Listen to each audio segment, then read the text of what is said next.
uh, Please got go it. Okay. Yeah, so, Uh, yeah. And I met Kanwal and his two founders, Inder Singh and Naveen Jain, back, I believe it was in 1982. Three of us, named by the name of Dougery, Jones, and Wilder, started our little venture firm, and we had worked together at Citicorp Venture Capital in San Francisco at the time. And we started it in late 1981. We got our money. And so Exelon was one of our first investments in 1982. And so it goes way back. I've known Kanwal for nearly 40 years, as I said. I was fairly young at the time, and now I'm only 81. So I still am young. But the point is, it's 40 years. I was roughly 41 at the time, 42. And the relationship with Kanwal has become much more than a deal that we did back in 1981. I did it with John Bosch and Ed Shea, the Shea family. The three of us were the original investors. I was on the board with John Bosch and Kanwal and Inder. And everything you say in the particular case, I don't have a lot to add, other than in general, Kanwal was considered the engineering guy. And he turned out over the years to be able to be much, much more than that. And he continues to grow. He is a very much a driven man. Everything he does, he has been successful with.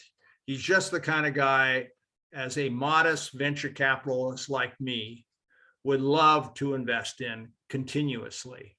They're hard to find, as you probably have found, observed. And so he developed not only an excellent engineer, he kind of brought that with him, but he developed into a very strategic thinker. In particular, he was the one that says we have to go with TC at PIP. That was a big, big bet. At this little startup. That was basically betting the company that was going to work. And indeed, it did work. He also became very good at product pricing and sales and marketing. He became a general manager, basically, on the fly. He had no previous general management experience. He had no MBA. He had his technical degrees, which you're familiar with, from India and also Michigan Tech.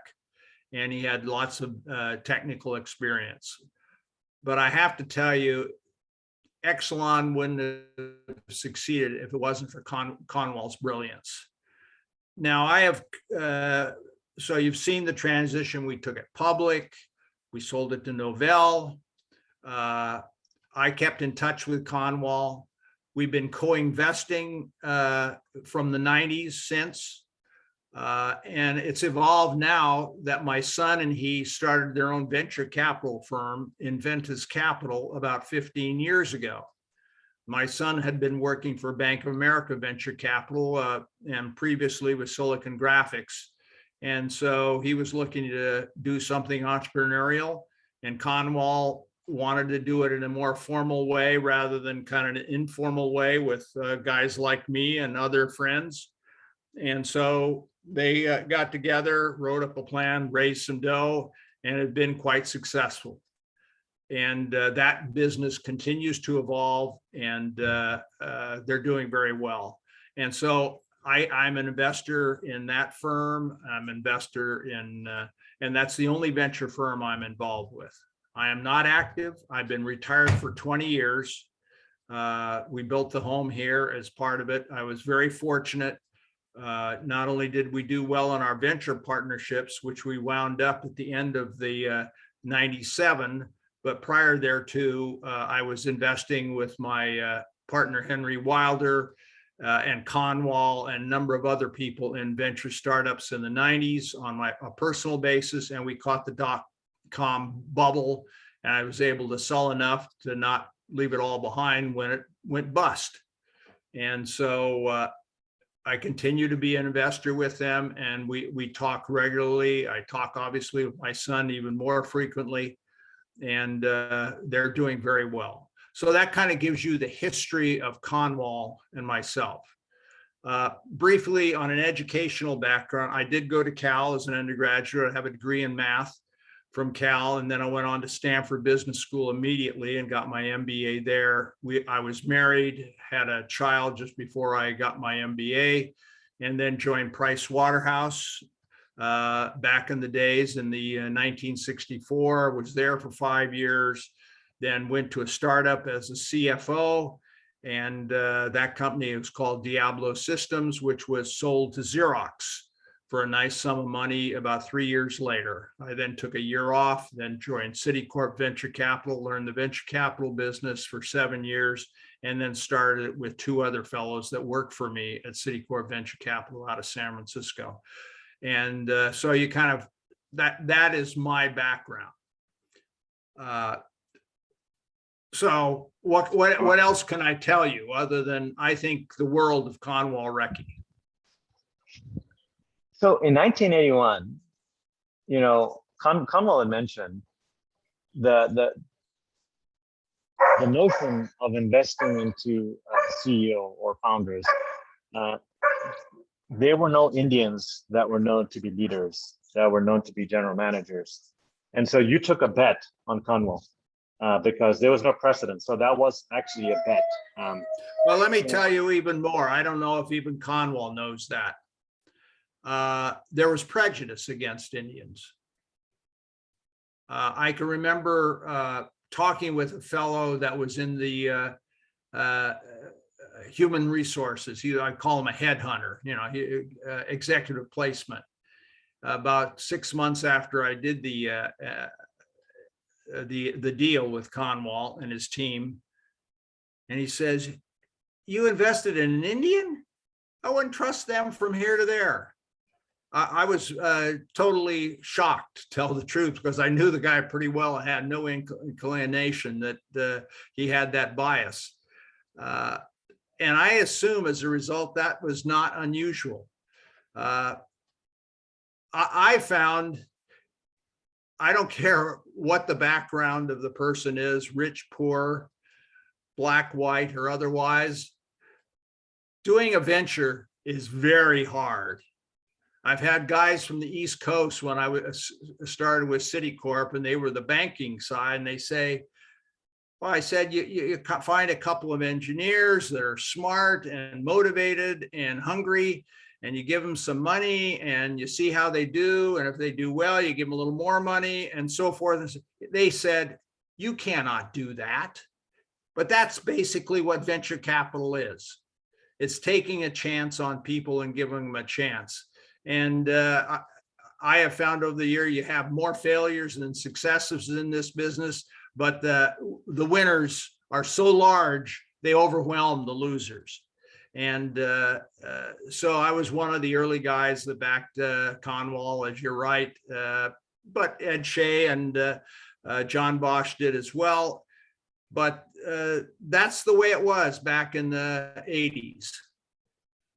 And now you're seeing today, Indians of people of Indian descent are running major companies. Microsoft, what Google, what Adobe. You can, they're legends. And basically, they're very smart as a group. They're very well educated as a group, and they're highly motivated. And that's what you want. No one's going to hit 100%. Well, you know yourself, you try something, it doesn't work. Well, you move on to something else.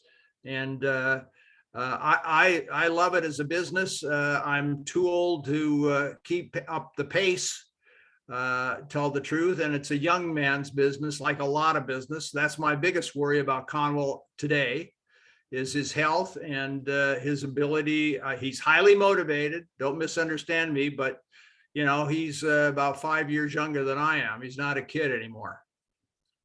So he's got to pace himself to a certain extent. anyway, that's a kind of a long story. You were asking about Indians and how it was back in the day. I think that bias has turned around, that it's a positive bias now. So if you have an Indian manager that wants to start a business, you take it very seriously because of the success they've had. Yeah, absolutely. I can't think of anything more to ask. I mean, maybe if you can remember, what was Kanwal like in the board meetings? I'm very curious. Before he was CEO and everything, was he vocal? Did you see any Well, glimmers that he was going to be a yeah, general let me manager? tell you, the board was John Bosch, Conwell, and me for years. So it was very interactive amongst the three of us. And we all have opinions. But generally, we deferred to Conwell's decision. And generally, he was right. I can remember one instance, they had this device. I've been trying to rack my brain. It was a device that you could test the communication capability of a network. And I remember we were arguing what price it should be. And I remember Conwell says, well, I think about $10,000 should be right. And John Bosch says, 10,000, what's the value of this? Why'd you come up with 10,000? And Conwell went through his rationale. And John says, well, what's the value of it to a company? And who are you selling it to? And he says, well, we're selling to big companies. And he said, what's the value to them? And so we decided it was $50,000 is the price.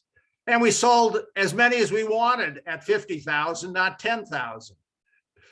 So it was that kind of a interaction.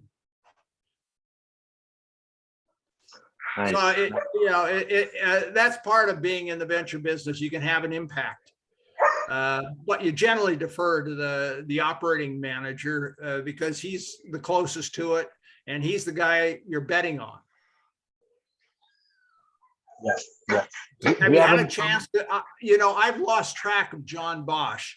I said I retired from the business about 20 years ago, and I'm only active through Kanwal and my son's venture firm. And I've lost track of John Bosch. Have you been able to contact him? Kanwal never brought his name up. So Kanwal has introduced me to 6-7 people, but you're the only person from the VC world he introduced me to. Yeah, well, like I said, we continue to be quite close. And he is a fantastic guy. He just had his 50th wedding anniversary this weekend. Unfortunately, I wasn't able to attend, but Ann and he were there dancing at this very nice outdoor place that his daughter had set up. Yeah, I saw it on LinkedIn. I saw it was very endearing to see him dance with his wife. It was very touching. I saw it. He posted on LinkedIn. Right. Okay. So unless there's something else, I'll let you go. No, if you have any other questions, are you going to stay in India for the time being? So that's my son. He's very curious who I'm talking to. Hi, good-looking boy. He said hi and good-looking boy, which you are. So I didn't know when I was living in the Bay Area that I was going to move to LA when I moved to LA for 4 years.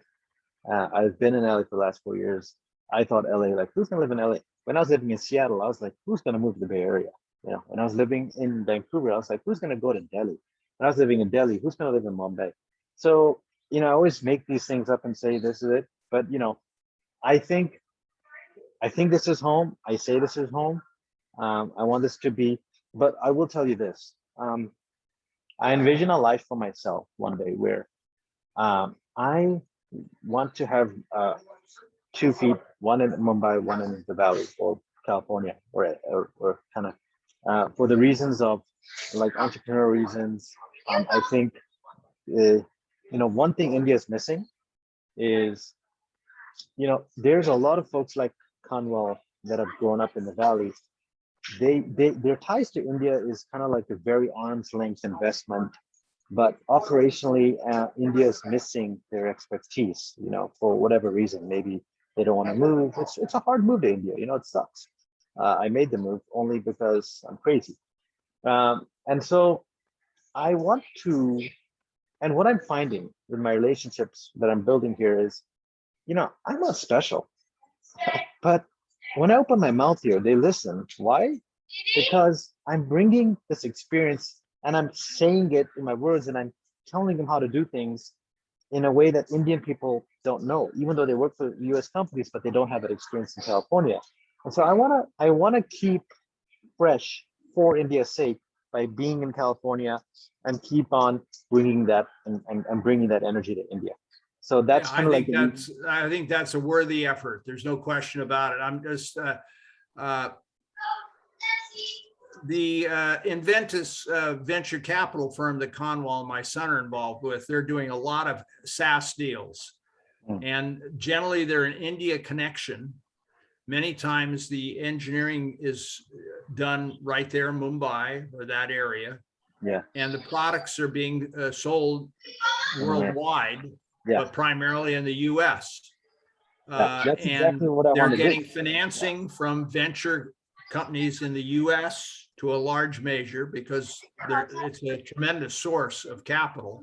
Yeah. And then they're able, if they're successful, to take the company public in the US. Right. Right. And so I think you're having that nexus with India and technology, which Mumbai is the center of in India, and connections into the VC area in the Silicon Valley can be quite lucrative if you work it through that.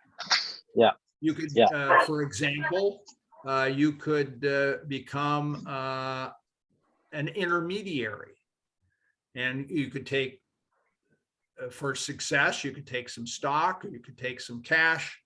It's another way to make a living. But if you take some stock, you have a portfolio of venture deals, they give you some upside. You don't mind being rich, do you? I would love to have some savings. That's just an idea. That's just an idea. The reason I mention that is our company, Diablo Systems, which we sold to Xerox back, started in 1969. I was the fourth employee. The two founders, couple of engineers out of Singer Frieden. They had a bookkeeper, and then they needed me to manage the bookkeeper and do everything else while they were developing the product. And they were introduced by a company called Sutter Hill Ventures, which is still a prominent VC firm in the Valley. And it was Paul Wise and Bill Draper at the time. And they didn't have much capital, but they introduced them to a company called ITEL, and ITEL provided the $2 million startup financing back in 1969, which was an enormous amount of capital for a raw startup. But these guys were very credible backgrounds. And Sutter Hill Ventures took 5% interest in the company as part of for that introduction. There's the example. I've had that firsthand experience. So there's an idea for you. Yeah. I love that idea. Yes. Well, I mean, that keeps that makes the nexus even tighter, and so you're going to be in the flow there. You have Inventus, Kanwal. They can put a syndicate together if need be to help you. And so there's another idea for you. Yeah. I love this business. This is awesome. I never thought about this is not, says. The venture business really isn't work. It's inspiring. Yeah. It's terrific. You're really, making people's dreams come true. Yeah. And you're giving people a chance. That's what it's all about. Yeah. Okay. Thank you for the advice. And you know how much you paid for it, so I don't know how much worth. In any case, I'm glad my son graduated from the Haas School of Business as well. So Oh, it's been a great school. I have a daughter that went undergraduate at Cal. Unfortunately, my other daughter went to Stanford and then MIT. So what are you going to do? yeah. All the right names, all the right names. Well, they had excellent education. Now I have 7 grandchildren and Oh, wow. onward. Wow. Yeah. Wow. Okay. Amazing. Okay. Thank you very much for setting this up. Yeah. Thanks, Don. Bye-bye. Okay. Bye. Okay. Bye-bye.